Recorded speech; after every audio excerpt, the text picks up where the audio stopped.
The Benjamin Dixon Show is only possible with listener support. Go to www.thebenjamindixonshow.com to register for our blog and join the Progressive Army.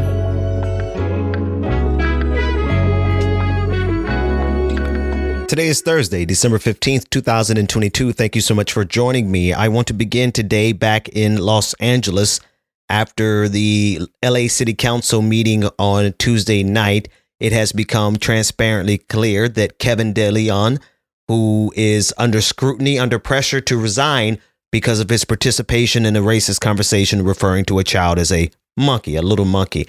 Now, he himself didn't directly say it, but he was more than happy to ha-ha and kiki with the very racist comment that was made by Nuri Martinez, another city council member who was actually at the time city council president. Now, we spoke about this on Tuesday's episode, and that night, Tuesday evening, Kevin De Leon showed back up at the LA City's council meeting. Now, there are a lot of reasons why I'm interested in this story. One is obviously because the last thing black people need are people in high places that have racist intent. That's one. But then two, it's extremely important because of the things that are happening in Los Angeles are a result of that same city council.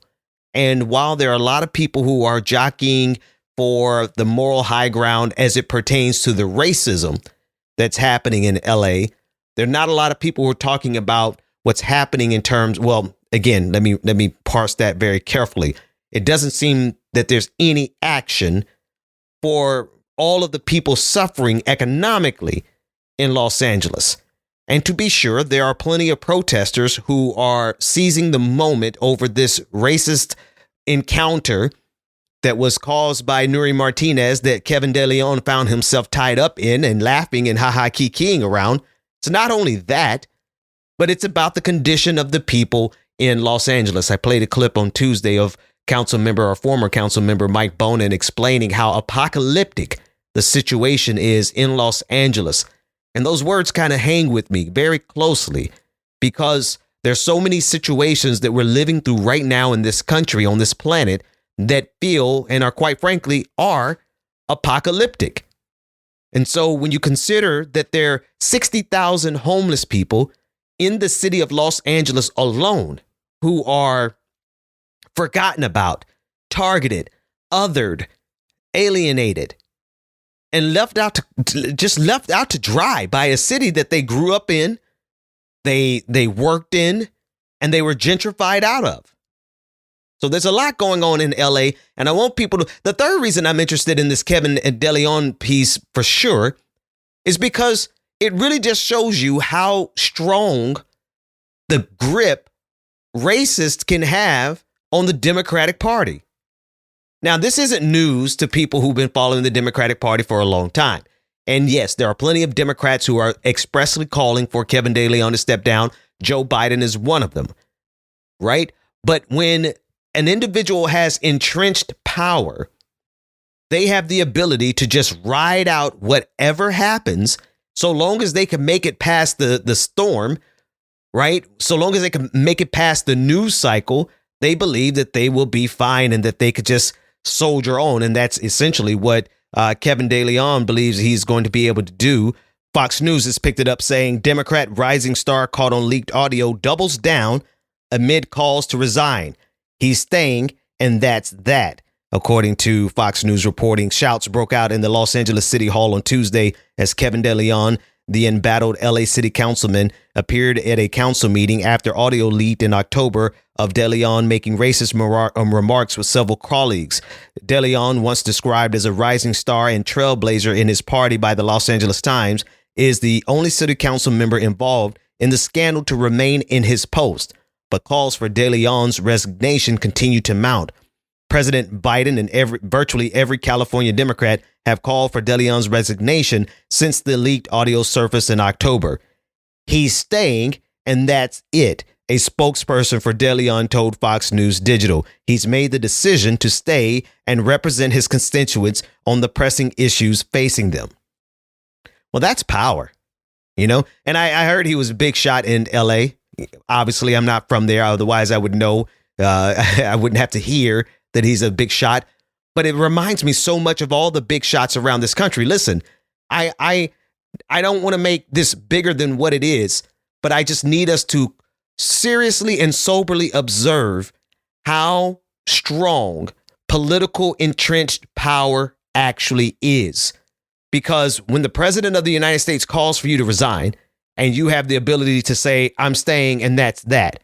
And this is, again, this is not just germane to Kevin De Leon, right? I want people to understand this is how power behaves, period. Point blank. When someone, whether or not they agree, again, we talked about whether or not Kevin De Leon even feels like he did anything wrong. That's besides the point. The point is that there are enough protesters, enough people, enough elected officials have called on him to resign so that at this point, he should step down for the good of the city and for the good of the party. Now, he's refusing to do that. Reminds me a lot of Donald Trump. Funny, he got Kevin De Leon got some air support from the fascist adjacent journalist by the name of Andy Ngo. And so, of course, this behavior pattern is, I guess, is consistent with the tactics of conservatism, the refusal to relinquish power.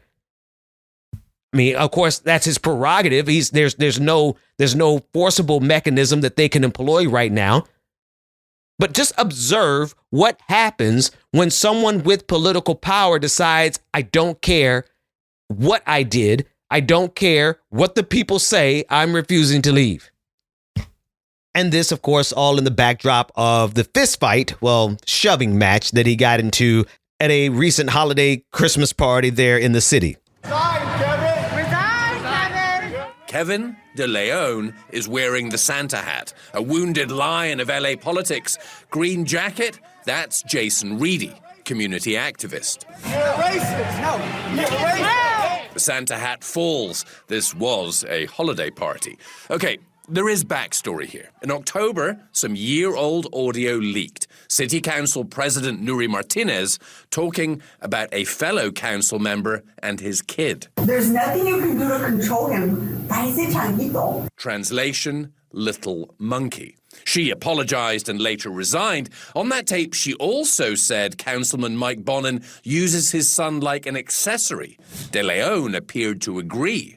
Made a joke. Yeah, and then when Nuri brings the Moyard bag or the Louis Vuitton bag, Listen, again, the city of LA has reasons to be mad. This is just one of those reasons. The homelessness problem in LA is the chief amongst the problems that have to be addressed.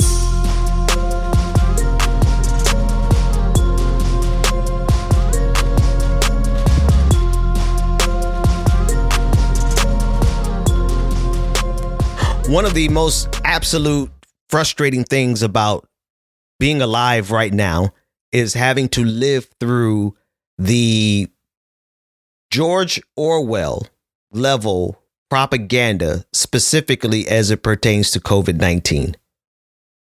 Now, there's a whole lot of propaganda that we have to sift through on a regular basis, but to see how collectively this establishment, both left and right, or should I say liberal and conservative, all aspects of this establishment have conspired to do as little as they possibly can to prevent deaths from COVID-19. Now, I want to say that in a very direct way.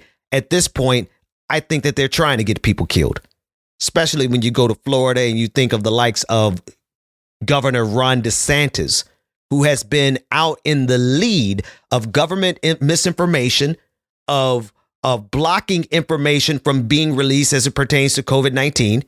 And now he's been on a media tour, spreading from Fox News all the way to his own press conferences with his whack attorney general there in Florida, essentially saying that he wants to start an investigation into the rollout and the usage of the vaccine because they're trying to claim that the vaccine is hurting people. Now, if you break down, we've gone into this several times, and one thing about it, let me start here. The racism and the white supremacy that we face, it is often just a distraction to keep us from being able to focus in on what they're doing. It's the same MO here. what they are doing with COVID-19, in addition to getting people killed, is keeping us so frustratingly pulling our hair out of their heads, like whatever hair I have left. And it makes us scream because they're literally telling us to look at 2 + 2 and say it equals 5. They're telling us to look at a pandemic that's killing hundreds of people every day and pretend like it's not happening. They're forcing us to go into environments where you can't put on a mask because they've made wearing masks taboo. They're literally doing everything they can to get as many people killed as possible. And I say that in this context to point out something else. They have an alternative agenda. It's not just the cruelty, but we really need to pause and ask ourselves, what are the financial and political implications of allowing COVID-19 to run amok as deeply and as long as they have? Because the actual physical ramifications are going to be real. Now, before we go into that, listen to Ron DeSantis as he was on Laura Ingraham last night with his full anti-vax messaging. Well, Laura, like anything, I mean, you take an mRNA shot, and the way to view it is, okay, what are the benefits and what are the drawbacks? And it seems like our medical establishment never wanted to be honest with people about the potential drawbacks. Everybody understood the potential drawbacks with any vaccine. There could be adverse reactions. But there's a pretty big drawback to COVID-19, which is death. Long COVID. The inability to smell or taste for the rest of your life, or at least it seems like that. People are not recovering their sense of smell and taste in every single case. And that's if you're lucky. That's a mild symptom, right? But here we have the governor of Florida doubling down on his ignorance. And so you showed a clip from Dr. Latipo down here in Florida and the analysis that he's done with people, particularly young men who've taken the mRNA shots. We, of course, had witnesses talk about their experience. And how are we in a situation? Yes, Florida, we banned vaccine passports almost 2 years ago. We banned the shot mandates for jobs and saved a lot of people's jobs. Nevertheless, throughout our country, you still have hundreds of universities in other states that are still mandating these boosters on these college kids. God forbid a university try to make sure that they don't have deaths as a result of COVID-19. You know, you guys want to insist that everybody goes out to the football games.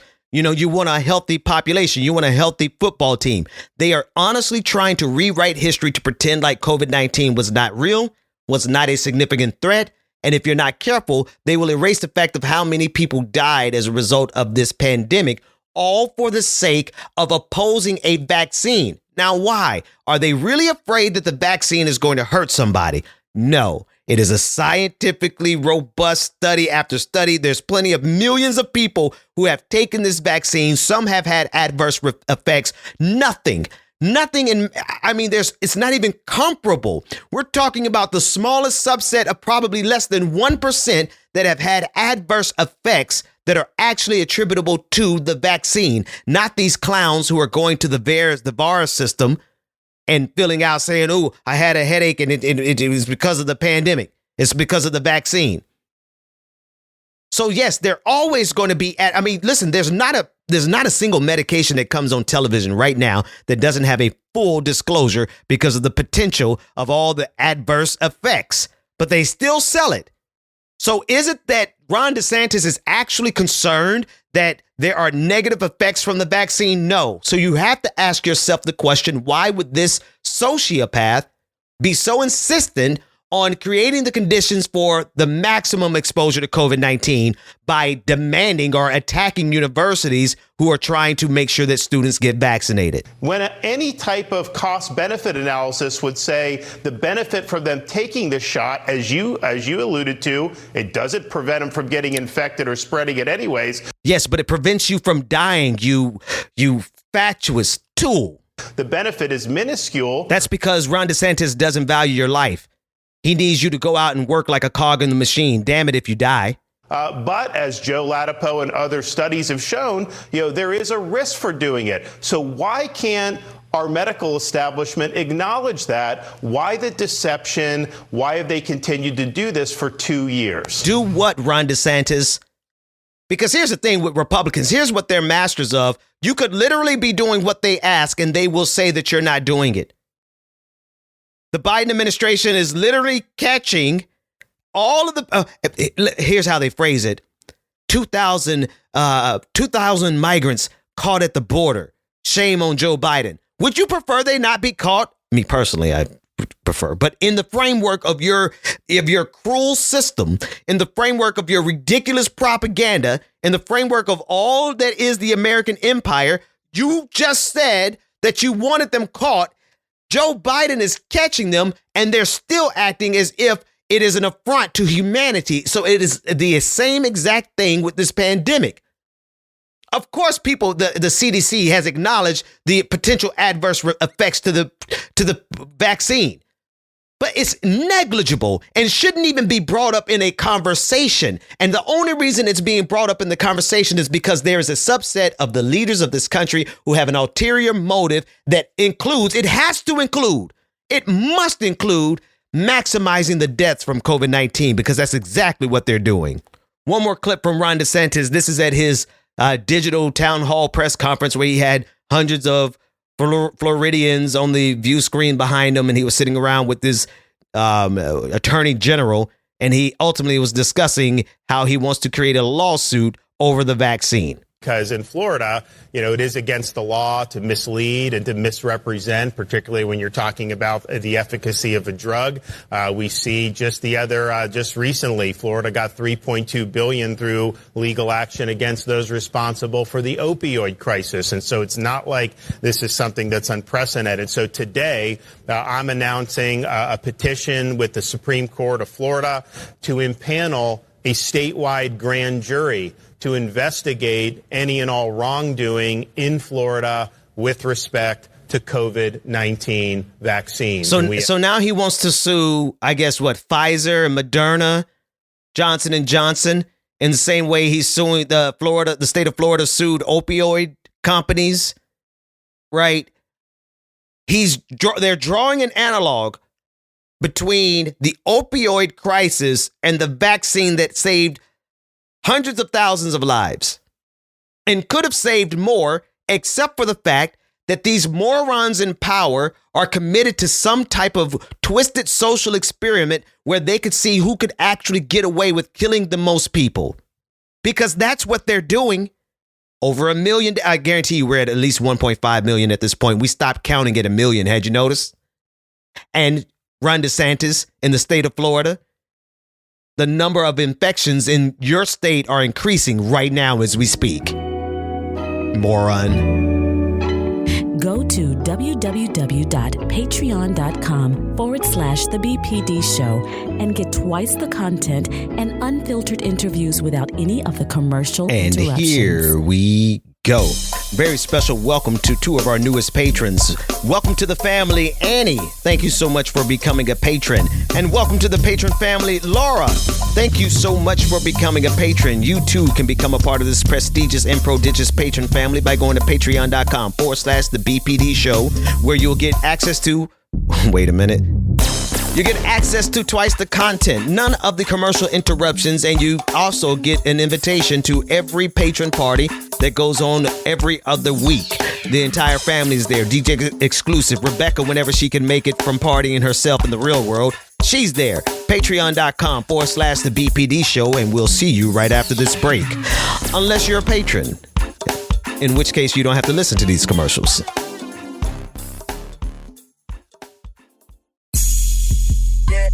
Welcome back to the Benjamin Dixon Show. Visit us online at thebenjamindixonshow.com. Yeah. Yep. Check me out.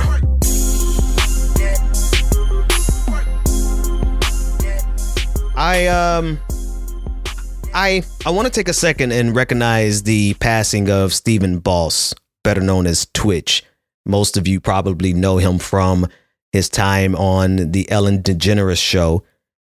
And we found out live on air yesterday, but I want to play a small portion of the show today in which my friends Rebecca Azor and DJ Exclusive, I wasn't there, but I was able to tune in. And it was a powerful moment, especially for those of us who may be struggling with mental health. We may be struggling with just the pressures of life, because I'm going to be honest with you. Every one of us surviving this capitalist system really strains our mental health. I mean, depression isn't just there because of everything else. It's there because of how hard this system grinds us to a pulp. And Rebecca and James, they really did a great job dealing with it. And it's in context of James, DJ Exclusive, going to celebrate his birthday in Disney World, at Disney World. Grown, big old grown black man, but deciding to invest in himself in a way that connected himself back to his childhood to help him survive some of the pressures of what he's going through right now. And it was so salient that I want to share with you. Now, I want to give a trigger warning, a general warning.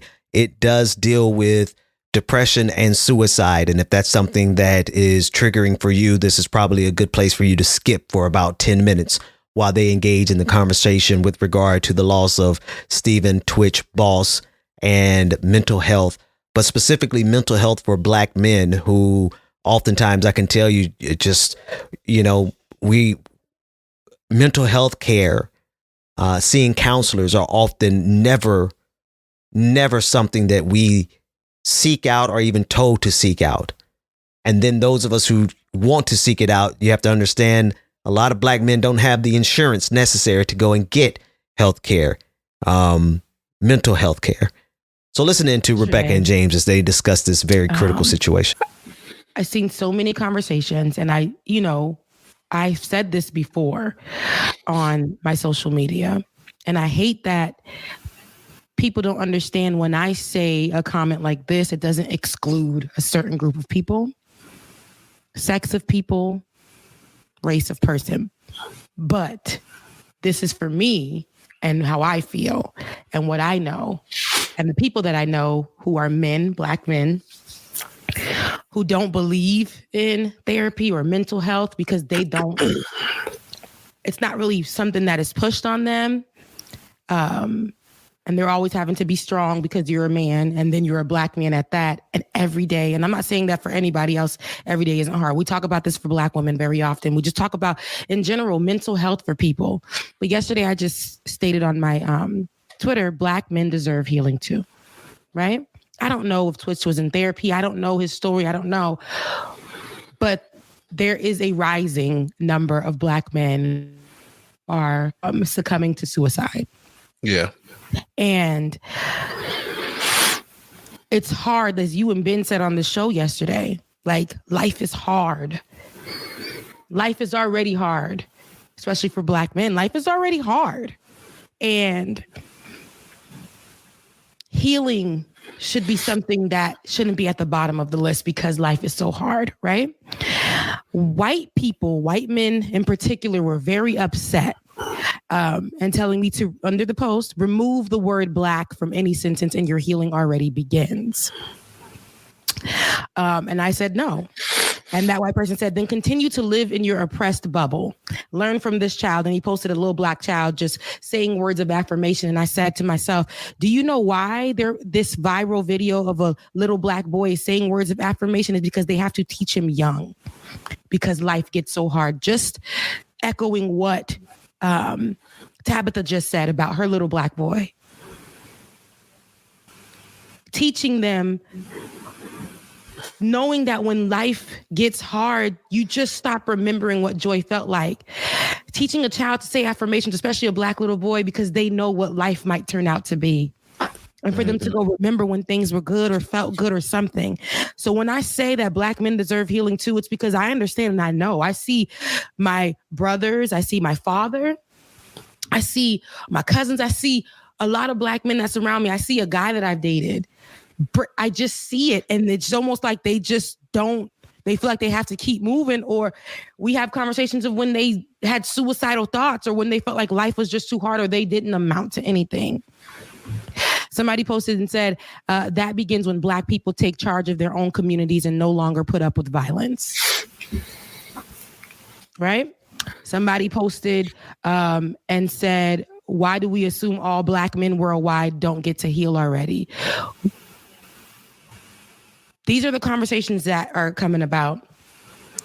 And I get frustrated because I'm saying that Black men deserve healing. Don't make it about you. Don't make it about the outside. Don't make it about nothing else.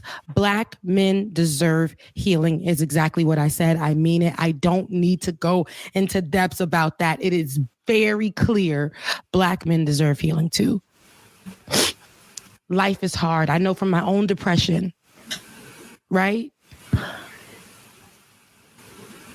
I thought that I wasn't going to make it out. You don't see yourself getting to the next day. Somebody explained it on Instagram, and it's a Black man. He explained it. He said, some people see this and say, oh, wow, why did he do that? And some other people see it and they almost think, wow, he did that and he released himself. And that's not to encourage folks to do it, but that's the actual conversation. Somebody may be battling and they see this and it's almost an encouragement for them.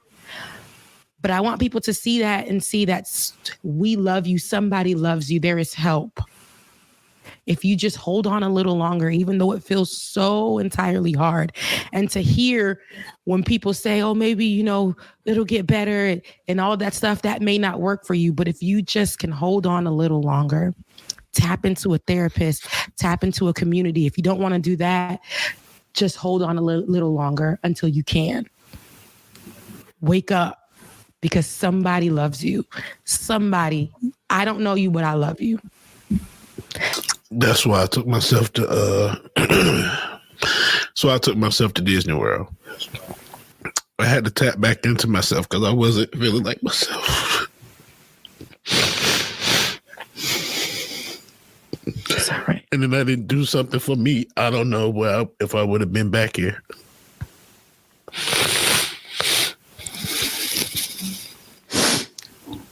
And that's the conversation that I'm saying Black men deserve healing too. I don't know what you were going through, Bubba. I don't know exactly the extent of it, but you are loved and you needed to do that for you. And I want you to know that at any point, at any time, like I text you all the time, if I feel like you're off a little bit, and I understand that having that conversation sometimes can be really tough. And if you don't even need to have the conversation and you just want to sit on the phone and breathe, if you just want to, whatever the case may be, I am here because we need you. We need your gift. And I appreciate you because you pulled me out of some dark times.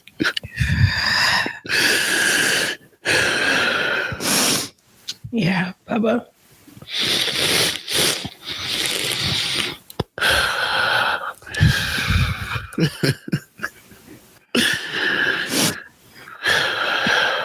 I love you, man. I love you, man. Like, I mean that with everything in me because you deserve to heal. You deserve to be here. I know it hasn't been easy. I know we've had conversations. Yeah. And I know it hasn't been easy, but you deserve to be here. You see in 44, you deserve so much more life, even after. Sometimes we have to detach ourselves from things that are triggering to us. And that's sometimes the hardest. Sometimes we have to start adding things to our lives that are going to help better us, whatever it is. Sometimes we got to sit in silence a little bit and let that be part of our healing process, whatever it looks like, whatever you need help with, whatever it is. I'm here for you. Somebody's here for you. Somebody, I promise you, is here for you. And I gotta say, shout out to Ben too, because if it hadn't been, man, Doc, I love you, Ben. Bro, if it wasn't for you starting this up at the beginning of the pandemic while we're in the pandemic, man, I don't know where I would have been. Like, for real, for real. DJ Exclusive and Rebecca Zord. DJ Exclusive, I love you more, brother. Patrons, stay tuned. Everyone else, I'll see you tomorrow.